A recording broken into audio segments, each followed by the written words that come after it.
What is going on? It's your oh so glorious beloved MaceValor. I'm going to be focusing on the road today like a responsible person. Let's talk about TaskRabbit because I got some crazy stories. One story in particular, and I need to share it with you guys because you need to protect yourself as independent contractors. This is probably my most key experience that I've had in the wealth of time that I've been doing independent contractor jobs, and I want to share this firsthand experience, this case study with you guys as to why you need to operate the way that I do. So with that out of the way, check this out. I had probably one of the largest tasks that it's ever been presented in front of me. Now I've been given a lot of large tasks, but this one was particularly large, and I'll just start from the beginning. I had this individual contact me because they needed a delivery job. The caveat is, in full transparency, there's essentially two different kinds of delivery jobs. There's straight up delivery, which is supposed to operate more like DoorDash, Grubhub, and the like. You go somewhere, you pick something up, you take it to the client. It's usually designed as a pickup, drop-off kind of thing for, somewhat decent sized items. Maybe something up to the size of an end table, for something that might be larger. You know what I mean? But there's usually an unspecified size. It's usually like a pickup, drop-off kind of thing. This particular job, he wanted me to pick up, now this is from the original correspondence, he wanted me to pick up 30 something cases of alcohol that needed to be delivered. Well, it was probably actually more than that. Today it ended up being only 30 cases, which was actually 60 boxes of wine, which was a lot of wine. 60 boxes? Damn. So, but originally it was supposed to be to 4 or 5 locations, 10 cases, which is 20 boxes a piece. So 10 cases of each, 10 cases of wine, 10 cases of alcohol, or of beer. So that's 40 boxes to each location. And when we originally spoke about this, that's a lot. So I told him, I went in all the ins and outs. I was like, hey, basically, if you want me to do this,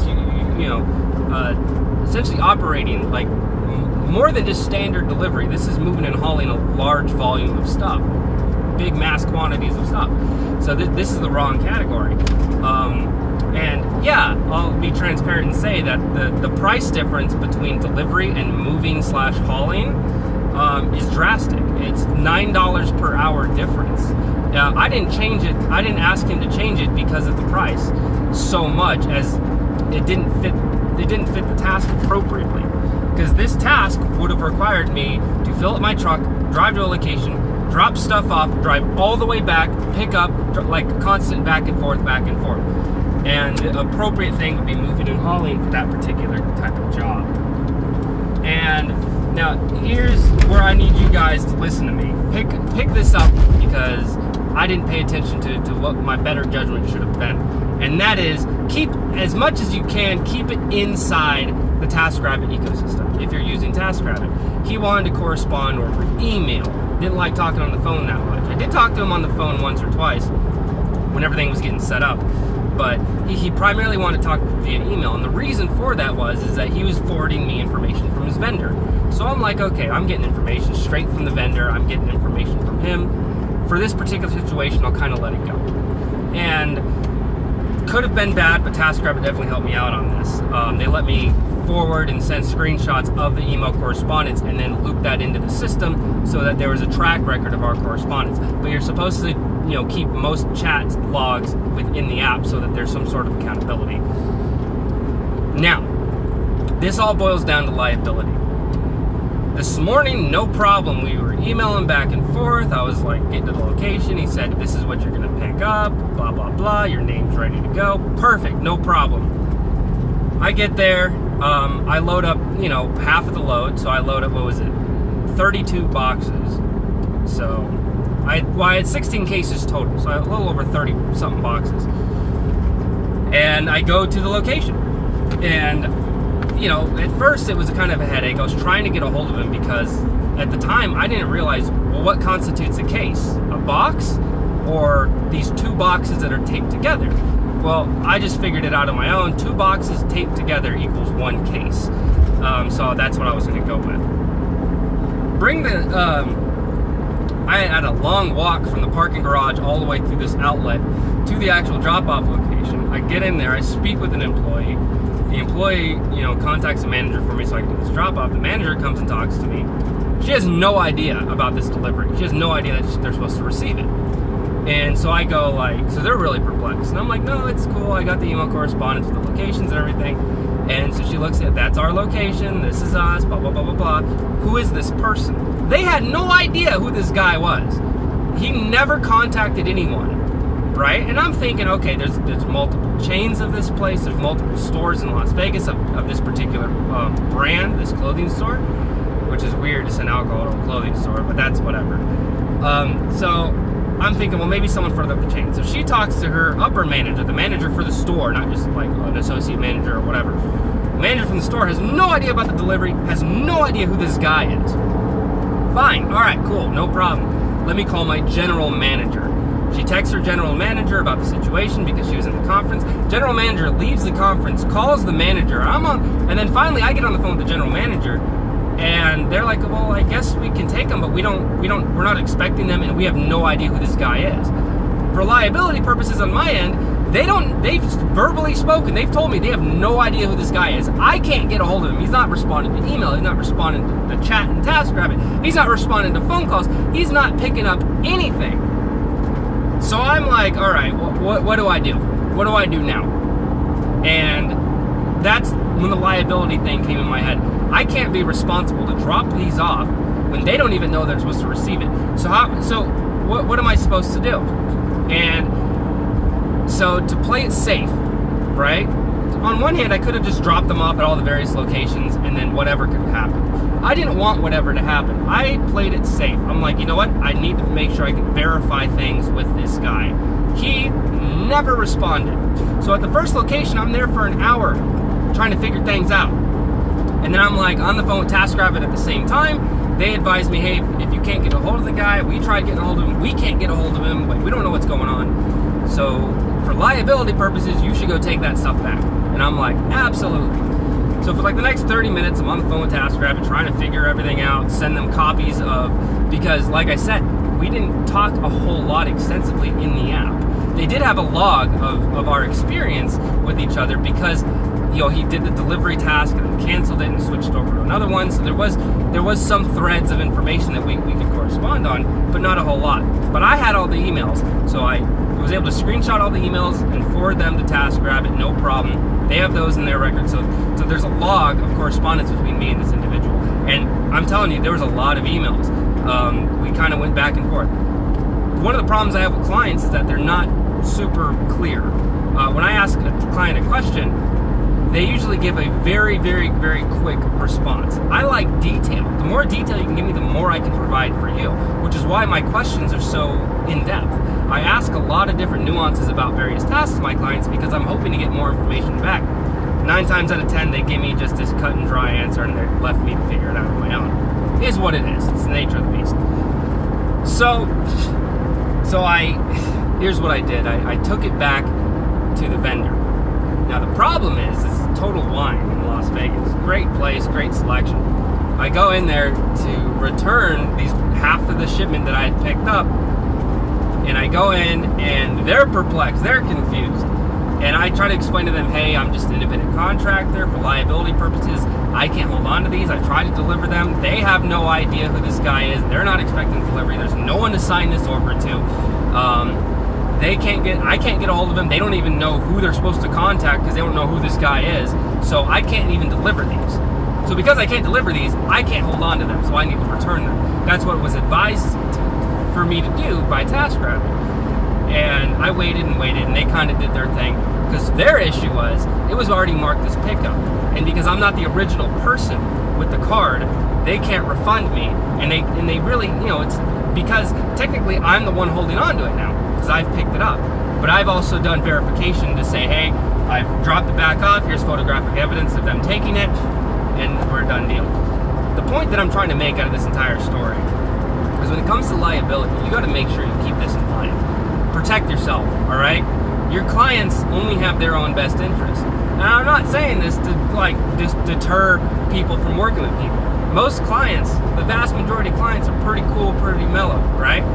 But every now and then you get clients like this guy that are going to do whatever they, they're not going to play ball. They're not going to be in close correspondence with you. They're going to make the task harder than it really needs to be. One of the big problems is not just I can't get a hold of him. He's not even in this state. That's another big problem, is that it's like an impossibility to reach this guy. So fortunately enough, the vendor was cool enough for me to drop the product back off.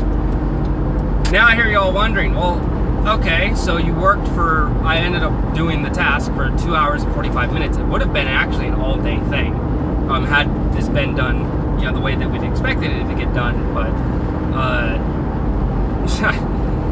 what ended up happening? Did I cancel the task or what? I invoiced him. I sent him a long, thorough explanation of all the nuances of the task, of what happened, this, that, and the other. And I told him, I cannot get a hold of you. I've tried to get a hold of you. No one can verify these deliveries. No one can verify who you are. It's just far too much of a liability for me, so I've returned them. And yes, I am invoicing you because my time is valuable. Because you have literally wasted my time. I didn't add all that last bit in there, but I'm letting you guys know. When you're doing these independent contractor jobs, keep in mind your time is valuable. Okay, there are a lot of clients that I've had that have one discrepancy or another over price. And me, I don't start charging until I start the job. And I don't stop charging, I don't stop the clock until I'm done with the job. That's how I've always been. If I take any kind of break, I factor that in. I worked at a job yesterday for 7.5 hours. I was really there for 8 hours, but my accumulated breaks that I took throughout the day, because it was a very large job, there's times where I ran out to the truck to go puff on the robot dick for a minute or two. I factored all those in, and it's just fair to the client that that those things are appropriate like that. So just so you guys know, just so that you are aware, you need to protect yourself as independent contractors, because as much as TaskRabbit, I think that they're doing a lot of good stuff. They're probably one of the best independent contractor platforms that you can be on. At the end of the day, you've got to do what you got to do as an independent contractor, because remember, you're not an employee. TaskRabbit's not going to look out for you. They're going to do what they got to do on their end, but that only goes so far. You have to protect yourself.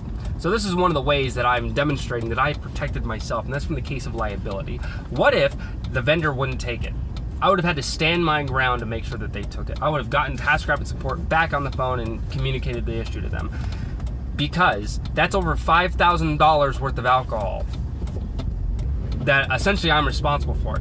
I can't deliver it because there's nowhere to deliver it to. There's no vetting process for the delivery. There's no one to sign it over to, because no one can verify who the guy is or this, that, and the other. So that's a liability on its own. And then I can't hold on to the alcohol because, well, I don't really drink. And on top of it, it's not mine. It's someone else's. Someone else paid for it. It belongs to someone else. I'm just the delivery boy. If I were to hold on to that, then, ooh, man, there's a whole bunch. I don't know if it would be just a straight civil thing or if it would even go into criminal for theft. So that's something that you got to keep in mind. You want to make sure that you're on the straight and narrow with these things. And it just wasn't a gamble I was willing to take. So at the end of the day, I returned the product that I couldn't deliver, and I invoiced him. And I didn't invoice him to be like, well, I'm going to get mine. No, I invoiced him because it's the right fucking thing to do. Hey, you hire someone to do a job, and they're trying to contact you about that job, you're going to have to pay. If you tell me to do something, I'm going to do it. But if there's a hiccup, if there's an issue, like the people I'm supposed to deliver fucking booze to, they can't verify who the fuck you are. They can't verify that they're supposed to even have this delivered. There's no one to sign it over to. I need to be able to reach out to you. I need to be able to communicate this to you. All right? My time's valuable. Your time's valuable. I can't just be sitting here all day, which I slotted them off for the whole day, which is fine. I could have, but that's unfair to me and unfair to the client. So do I keep charging him for the hours and hours and hours I can't get a hold of him? No, because then obviously he would get extremely pissed off that he's getting charged for an hour or 2 hours worth of time that nothing got done because I was waiting on a phone call. So if you were to think of it from that perspective, the fact that I returned these, he's actually saving a lot of money. Had I not returned these and waited to finally hear back from him, do you have any idea how much this guy would have been charged? A shitload of money, okay? And that would have been definitely unfair to him. I think from this one job I made about $74. I did charge him for 2 hours and 45 minutes worth of work. And like I said, the reason why I ended up charging him is because my time is valuable. Don't feel guilty about that. Don't be upset. Don't have your heart bleeding out to the universe. Just keep in mind your time is valuable. Your gas, the wear and tear in your vehicle, you know, the wear and tear in your body as you're lifting this heavy ass shit. All of that is valuable. And if I were to just do all this stuff, cancel out the task, I wouldn't get a single dollar bill from this entire event. And on top of it, my metrics would go down. And my metrics are my fucking livelihood. As always, let me know what you guys think down below. What is your opinion on the matter? This is MaceValor, signing off.